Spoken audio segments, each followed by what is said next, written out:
Hi, welcome to James Miller Lifeology, where you learn to simplify and transform your spirit, mind, and body. My name is James Miller. I'm a licensed psychotherapist and a composer. Thank you so much for joining with us today. Let's get started. Did you know that on jamesmillerlifeology.com, you can enroll in the academy I created for listeners just like you?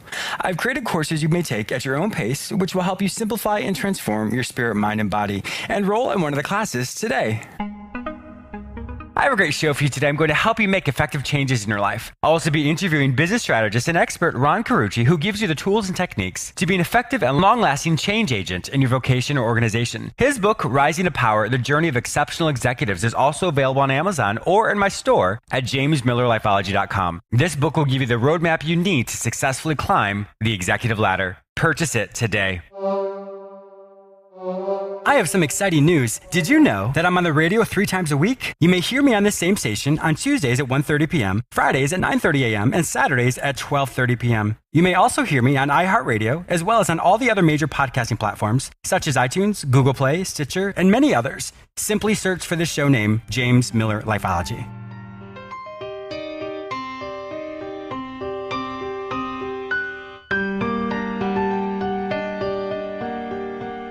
You all know me as a psychotherapist, but some of you may not yet know me as a composer. I currently have 2 albums which have been released. Think of both albums like books. Each original composition is written like a chapter in a book. The first album, Consolation, explores a character's grief and loss. And just like in any book, the story explores a character's heartache and eventually he finds healing and hope. The second album, Restoration, explores a character's personal development. He has an awakening, and in that awakening, he recognizes all the things in his life which aren't healthy, and it helps him come to a place of restoration, being restored to something greater than before. You may purchase both albums on iTunes or any other digital music store. The names of the albums are Consolation and Restoration, and my stage name is James S. Miller.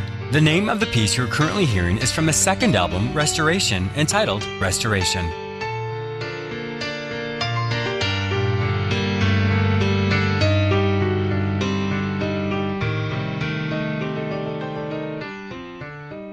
A quick example of one of the courses you'll find in the Academy entitled When All Hell Breaks Loose. We've all experienced those times when nothing seems to go right. This class will specifically train you how to process the event, regroup, and use what was thought as a stumbling block and turn it into a stepping stone. Enroll in the class today.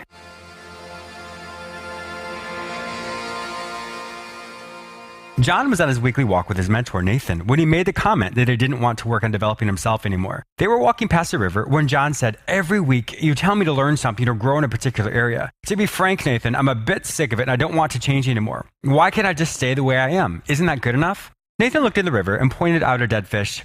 "Tell me, John, what is that over there?" "It's a dead fish, Nathan. What has that got to do with me?" "What's the fish doing?" "It's floating downstream with a current, but what has that got to do with me?" "But the fish is dead. How can it be moving?" asked his mentor, ignoring his protege's frustration. "It's moving because a river is moving. But what has that got to do with me?" he asked again in exasperation. Nathan turned to the young man and said, "Life, and even where you work, is like the river. It's always changing and always moving. Some people don't want to change, but the reality of life is that they really are changing, just not in the way that they control. If you choose to resist developing yourself, your skills will atrophy, your attitude will become more negative, and you will become less useful to the world. You may think that you're not changing, but everyone else will notice a difference. So you have a choice. You can take action to control the change that you experience, or you can become a victim of the current, being changed in subtle ways that will inevitably impact your future negatively. But you need to remember that you can't choose to not change, because change is inevitable. You can only choose to be a dead fish floating along, or a live fish in control of its destination." John nodded his head in disappointment, because he knew that his mentor was right. Be a change agent. We all have opinions of what people should say or do in certain situations, but unfortunately we don't often do that ourselves. Many of us have goals and dreams of who we want to become and what we want to do, but often we put those dreams and goals so far in the future that it's one day I'll get to it, one day I'll do this, one day I'll change, one day I'll be this successful person. But just like the story that you heard in the earlier segment, life is going to change whether you want it to or not. It's always evolving, always moving and changing in very subtle ways. As you know, listening to the show for so long, I'm all about being productive. I'm all about being proactive and being able to be in front of the curve, so therefore you can control what happens in your life. So let's think about this. When you want to change your environment, when you want to change your work, when you want to change your relationship, what does that even look like? What is the difference? I always tell people, what's the role you're going to play? And when you can figure out what that role is, think of it almost like a job description. For example, if you are wanting a different job, well, then you will know what the job description is and you tailor your life and your skill set to accommodate that. But in your personal life, what does that look like? Who do you want to be? It's important to create personality descriptors of how you want your life to change, as well as where you see your life in the future. If that's financially, if that's exercise, health-wise, in your vocation. There are many different ways in which you can look at that, but it is important to create many different versions of what that is. And as you start to grow and develop, you now have a framework of where you're going to be. But remember, one of the most difficult things to do is consistency. When you're trying to make a change, you have to be consistent in your thoughts, in your actions, in your words, because that's going to give you a really good rubric. In other words, that's going to give you really good data to say, am I being consistent with this change or not? It's so easy for us to fall back into the person we used to be and often forget that change has to be consistent. I have a quick little tidbit for you. It takes 66 times for you to do something over and over again until it becomes a habit. So whatever it is you're trying to do, you have to do that multiple times before it becomes an intrinsic change within yourself. How do you present to the world? How do you change the environment in which you live? That can be at work, that can be in your relationship, that can be with friends, that can be at the gym, that can be in your neighborhood. It's important to realize that when you want to make a change, that change needs to be consistent everywhere. Think about it. When you're in a situation and you want to make a healthy, impactful change, what are you doing? When you leave that situation, take note. Did you enhance that environment or is it left the same? As you're making these changes, it's so important to get feedback. I actually just did a YouTube episode on this called How Mature Are You? So go to my website, jamesmiller@lifeology.com, and you can hear the latest YouTube episode there. The true mark of maturity and development is when you can get constructive criticism, or even just criticism in general, and not justify or rebut your own behavior. In order to move and grow and develop in anything you do, you have to have feedback. We only know what we know, but we don't know how other people perceive us. And as we want a holistic change, we have to incorporate the opinions and the observations of other people. I have a fantastic guest today, Ron Carucci, who is a phenomenal business expert. He is going to use these same techniques, but he's going to apply them to business itself. So it's really important for those of you who are wanting to make a change in your business or maybe in your career or in your current organization, how to make an effective change. So this episode is a well-rounded version of emotional change, physical change, relational change, business, corporate change. All of these are tools and techniques that you can implement today. You don't have to wait until tomorrow. Be an effective change agent today. Did you know that I have a YouTube channel? That's actually how Lifeology started. I have well over 150 episodes that I've created specifically for you. I do know many people struggle with listening to a full 30-minute show, so these YouTube episodes are about 3 minutes long. Each episode teaches you one simple lesson that you can practice daily, which will help you simplify and transform your spirit, mind, and body. Simply go to my website, jamesmiller@lifeology.com, and subscribe to my YouTube channel there, or go to youtube.com and search for my name, James Miller Lifeology. Ron Carucci is co-founder and managing partner at Navalent, working with CEOs and executives pursuing transformational change for their organizations, leaders, and industries. He has a 30-year track record helping some of the world's most influential executives tackle challenges of strategy, organization, and leadership. From startups to Fortune 10s, turnarounds to new markets and strategies, overhauling leadership and culture to redesigning for growth. He has worked in more than 25 countries on 4 continents. He is a best-selling author of 8 books, including the recent Amazon #1 Rising to Power, The Journey of Exceptional Executives that he co-wrote with Eric Hansen. He's a regular contributor to the Harvard Business Review and Forbes, and has been featured in Fortune, CEO Magazine, Business Insider, MSNBC, Business Week, Smart Businesses, and Thoughtful Leaders. Welcome to my show, Ron. James, it's so great to be here. Thanks for having me. Yes, that was such a mouthful, but that doesn't even touch all the expertise that you have. So I can't wait for you to share all your wisdom with my listeners today. I'm looking forward to it. Now, for how long have you been in the business industry? Gosh, about 30 years. It's been a long journey. Some of my earlier part of my career was spent inside corporations. Mm-hmm. And then I realized that your desire to create change inside a company can get you into some trouble. I'm sure. And so, yes. An ancient prophet said you can't be a prophet on your own land. And so I learned that what got me tossed out of companies got me paid well outside companies. So that's interesting, yeah. my passion and love for organizations was going to be best expressed by not being part of one. Oh, that's a really interesting thought, because I think that is true when people who are outliers, obviously to change any culture of any organization, we'll talk about that in just a minute. But I think, yes, to go against the grain in such a degree, then yes, they are going to be shunned, if you will. It's just part of the process of, large communities of human endeavor want to accomplish what they want to accomplish. And there's a lot of beautiful things about that. But sometimes they don't want a mirror held up to them to reveal the dark sides. Sure. Exactly. What type of industries were you in when you first started? Energy, technology, consumer products. Yeah. A variety of them. I spent my first 5 years of my career in a consulting firm, traveling the world, working with the military and the State Department, and some nonprofits. So I've had a wonderfully rich potpourri of experiences. Oh my gosh, yeah, you certainly have. When you first started out and you recognized that you wanted to make a change or you wanted to help improve the organizations for which you worked, what were some of the things that stood out to you? Because I think it's really important. I'm sure many people of my listeners probably have the same qualities that you have, but don't realize that they could potentially be a change agent. What do you think are some of the things that really stuck out for you? And then we'll kind of correlate that for my listeners as well. Sure.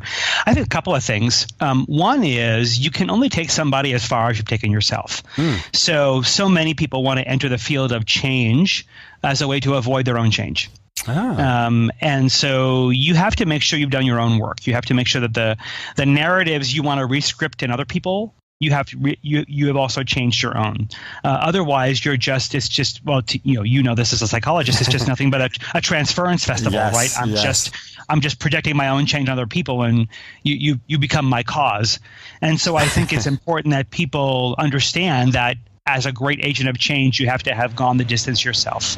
And so that takes some internal work yourself and just holding that mirror up to yourself. And we all have blind spots, but that is that ability to just say, hey, what is really going on in my own life? And let me make sure that it's in a broader spectrum as far as how it appears in my business is definitely congruent with who I really want to be. Exactly. Those folks have done that work, as you so well described it, make the best agents of change. Secondly, the only people who like change are wet babies. Mark Twain said that. That's right. Yep. Yeah. So other than that, it's not really. People love homeostasis. They want predictability. They want the status quo. Even change, they say they want. They probably really don't. Yeah. And so you have to understand when you enter a system of change, the complexities of what you're tampering with, and really construct change in a meaningful way. And we have code language in my firm that says transformation happens on 3 levels, and we code language that within, between, and among. Change has to happen within individuals. So at their deeper levels of their own psyche and their own narratives that have to get rescripted, change has to happen between. So it happens relationally, whether it happens between leaders, between people, or between departments, between the supply chain and manufacturing, between marketing and sales. That the seams of an organization, there's typically the fungus of conflict and unresolved misalignment. And so change has to happen between. And then finally, change has to happen among, systemically. There has to be change in governance. There has to be change in how you design the organization. There has to be change in the culture and the values. And transformation only happens when you do change within, between, and among on all 3. Wow. Many transformations, we know that the statistics tell us that 80% of most org change fails. And my guess is that if you examined any one of them, you could find that 1 or 2 of those areas were done brilliantly and flawlessly, but if you miss one of them, it can still fail. Yes, it certainly can. Well, what do you think is the difference? So let's say you map out this change, this transformation in your organization, or specifically an organization. You map it out, you execute it. Why do you think they don't last? Because let's say it was done really well, but why don't you think those transformations last? It's a great question, James. Well, part of it is people declare premature victory. They stop well short of actually implementing the change. Most people in organizations confuse announcing a change with actually executing it. That's a really good point, Ryan. And so they won't realize that I sent them. Leaders get frustrated when they'll tell me all the time, they lament, I sent the memo out, I did the video, we did the town halls, I did the tour, I went to all the plants. Why didn't it work? And I have to remind them, your journey of change began months and months before. Yeah. the work. So you were finished. They hadn't even started yet. And so the hard work to implement change, to follow through and see it through to its completion can take a year or two. Oh my gosh. I mean, when you have hundreds or thousands of people that have to go on a journey, you just can't assume that you're going to sprinkle transformation pixie dust over them and assume we're done. Yeah. You have to put metrics in place. You have to follow up. And the other thing I think is most difficult, James, is consequence management. There has to be consequences for not going on the journey. If you've given people the chance to participate, if you've given them the skills and training they need to make the shift to something new, and they still don't do it, what they're telling you is this is no longer a place for me.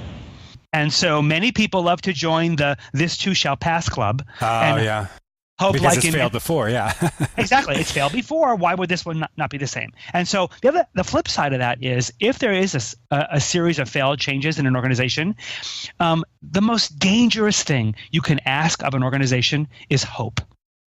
Because nobody wants change more than the people suffering with the inadequacies of today.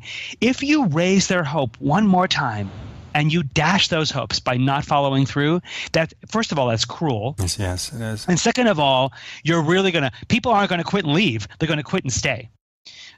Which creates a whole cultural struggle in that in itself. I mean, what a worse place to work when you have no hope and there's no, you've been lied to or so many times. Yep. I mean, then that's like the worst employee to have. It's dangerous. James. Yes. It's dangerous, right? So I always tell executives, if you're about to embark on this journey, be clear, be very clear. You intend to follow through. You intend to go the distance, and you absolutely just cannot let it fail. Do you think it's a planning process as well? Because you can. I mean, I think when someone's has this great vision and they want to execute it, but they haven't thought it through all the way, maybe in all the different areas, is that another reason why it fails, or why just individuals in general, just organizations just crumble with that, or the change doesn't last? Very commonly, James, people don't do enough planning on the front end. They wing it. They underestimate the complexity of changing a system. When you're taking, an entire enterprise or an entire department, and you're tampering with the culture, the processes, the work products, the intersections, all the linkages. And what they do is you get very common rearrange the org chart days, where we just go, on the back of a napkin, draw a new org chart. We assume that by changing the hierarchy of the organization, I've now changed anything. And of course, nothing really changes. The thing I tell my clients all the time, when you rearrange deck chairs on a Titanic, it still sinks. Oh, that's a really good point, Ron. And, just because everything's different doesn't mean anything has changed. And I think it's the other part as well is sometimes, and then this is just my own elementary version of this, but I think sometimes when people do make that change, it's usually more from the top part of the hierarchy, and they make the change. They may have a couple employees that say certain things to them, as far as insight into it, but it's not really made in the way from the ground up, because the people who are the frontline staff and the people who do all the work, they're the ones who probably really need that change even more than the people who are the executives. I think the way we would look at it, James, is that if you think about an organization in three different sort of think about a pipe that has three different intersecting parts of it. There's a strategic system, there's a coordinating system, and there's an operating system. At the operating system are the people daily executing the work of the organization. The coordinating system are the people in the middle classic middle managers who are translating strategy into daily direction. And there's the people at the top of the house in the strategic system who are looking at the future, looking 3 to 5 years out, and minding the store about need to change. Okay. So often you have an issue of compression. So you have people in the strategic system actually doing the work a level below them in the coordinating system. So you create this compression where people are not able to act accordingly to the altitude they're playing at. And so secondly, you have people you have inadequate talent in one of those systems. So as direction gets translated into daily activity, you have people who aren't able to coordinate well. So the change has to happen in all three of those levels. The change looks different for people in the strategic system than it does for people in the coordinating system or people in the operating system. But if you haven't got change for all three, it will get stuck. Wow. No wonder you're such the expert. I mean, when you said that made perfect sense to me. I was like, oh my God, yeah, that totally makes sense. Very commonly, James, people, you see somebody from the coordinating system get promoted into the area of the strategic system, but they bring the work from the coordinating system with them. Oh, wow. They don't want to let it go. And they justify it by saying, well, they're not ready to take it off, so I'll just keep doing it. And the real issue is they're afraid of letting go to do the work. The work on the strategic system is ambiguous. It's longer term. It's more politically harried, and arriving at that higher altitude can be dangerous. And so the best thing to do is to cling to the work that made me successful before, and then inadvertently you create compression in the organization where people are now feeling micromanaged or feeling like they don't get the chance to make the decisions they should make. I often think organizations are like the game show, whose decision is it anyway? People are looking around wondering, well, who gets them? And so that no decision gets made. So people not playing at the right level paralyze the organization from action. Wow. Well, I think this is a really good segue into your book, your number one Amazon bestseller, Rising to Power, that you wrote. Now, that specifically, I think that's when you look at the 10-year longitudinal study that you did as far as managers and people moving on up, why they're not successful with that. And that sounds like that's what you just said is probably one of the reasons why people aren't successful in the change as they ascend up the ladder of management. Great segue, James. And yes, this became personal when I got a phone call one day from a young man who had been part of a transformational journey my firm had worked on, and he had distinguished himself as a great leader, somebody with great promise. Everybody saw him with great potential. And so when I saw him in the caller ID, I assumed he was calling to tell me about some of the great things he'd accomplished. But unfortunately, he was calling to tell me he'd been fired. Oh, no. And I was shocked. And he wanted networking help to find a new job. Well, I had barely had time to recover from that call when 2 hours later, the CEO called me, also telling me that I had to let this guy go, and a little bit angry that he thought some of the responsibility was mine for not helping prepare him well for the role, and which, of course, I was devastated by. And so I said, can we come in and investigate? Yeah. Can we come in and investigate what happened here? And that investigation led to a 10-year study, only to discover that this poor, very talented man had become a statistic. And it turns out that for the last 20 years, we've known that 50 to 60% of most executives fail in the first 18 months of those appointments. Wow. And the things what we discovered, James, is that it's a wonder any of them succeed.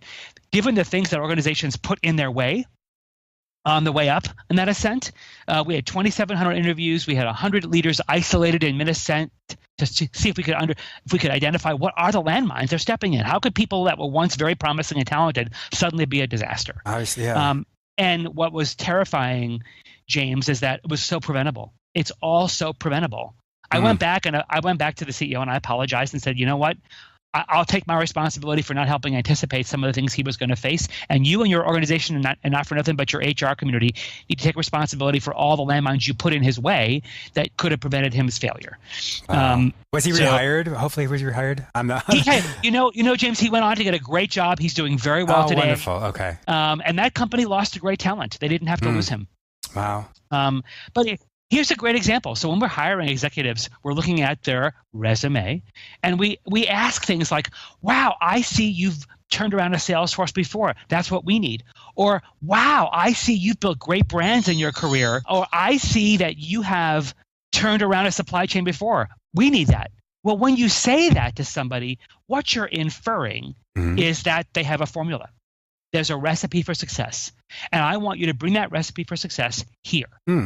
Well, now you've implied this mythical mandate. So when I arrive, I now just have to reach back into my bag of tricks and slap that same on this context, right? Without any contextualization, without any sense of the reality that if I'm really going to create change here, I have to let this environment change me as much as I have to change it. Yeah. But if I come here with an understanding that I'm here to change you, that's the setup for disaster. And almost always you see, over the first 12 months, you see the executive, meeting with resistance. The formula is not working, so they pound harder, and you see the entire organization backing away. And I think that's such a powerful statement, because in that inference of saying you've done all these amazing things, yeah, of course, the person who's applying for the position, they are going to be excited about that. And I can see how that would be a complete miscommunication and so much pressure that's put on that person, because now if I'm in this probationary period, if there is one, now I really have to prove it. I have to do it. And so that fear factor comes in, the emotionality comes in, and then all logic and all strategy is really out the window.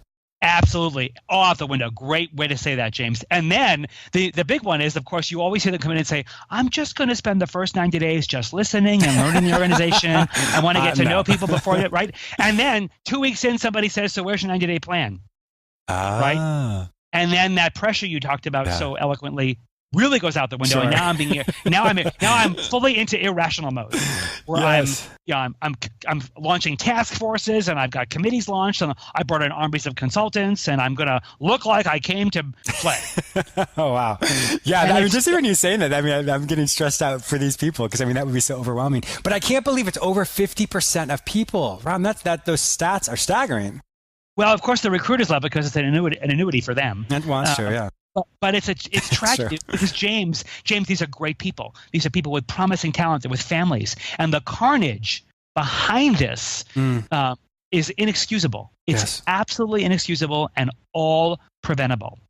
The exciting part about the research, as painful as it was to discover the landmines, the exciting part was we were able to isolate what the 50% who are succeeding are doing. What was it that made them rise and thrive and stick? And there were 4 very pronounced patterns of things they did that distinguished them, that only got them through the tumultuous ascent, but got them to thrive and stick once they were there. Oh, that was exciting. So there were 4. One was context, so they could read the tea leaves. They understood how to read the environment, how to understand how the industry made money, the unique aspects of the company's culture, what was happening politically. They were astutely aware of context and could adapt to that context and let themselves not go native, but adapt just enough to earn the credibility to introduce change. Well, because I think that's the thing. If, like we said before, if you just come in and you're making all these changes, and you have no idea what you're doing, you're making changes obviously for disaster. So that makes perfect sense that you're getting to know the culture, you're getting to know really what it is you're hired to do. And everybody else sees that disaster coming long before you do.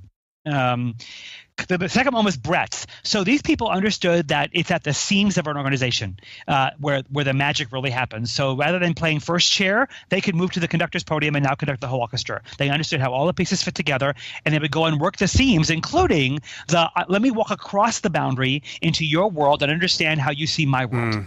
So they build a bridge. Let me stop for 1 second, because as you're saying that, it makes me think about individuals who are moving up the ladder. They get this new position, and there's that power differential that they now have, I suppose, or that power up level. And when that happens, they want to really prove themselves. And so I wouldn't want to put myself back down to where these other people are, because in doing that, that takes away from the new power that I have. Is that one of the things which you're discussing as well?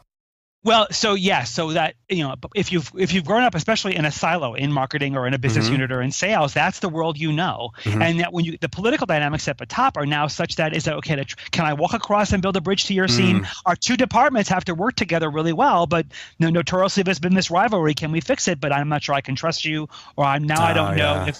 And so these silos stay more entrenched rather than bridging those seams. The third thing these leaders did was they had amazing connections. They could build – these are the people everybody wanted to work for. They had incredible relationships with their bosses, with their peers, and their direct reports. They were trusted. People clearly knew that my success was on your agenda. I knew you had my back. You weren't just out for yourself. Wow. And lastly, they could construct amazing choices. They knew what level of data, intuition, and others they needed to put into a choice, and they were not afraid to say no. So many executives struggle with the notion of limiting people's choices and setting priorities because they don't want to disappoint people. The biggest abuse of power we found in our research was not the use of power for self-interest or self-absorption. Yes, we saw examples of immorality and unethical. That was not it. The biggest abuse of power was abandoning it. Wow. People so afraid to use the power that came with their role for fear of being seen as a power monger or the alienation that comes with making hard choices, and so they didn't use it at all.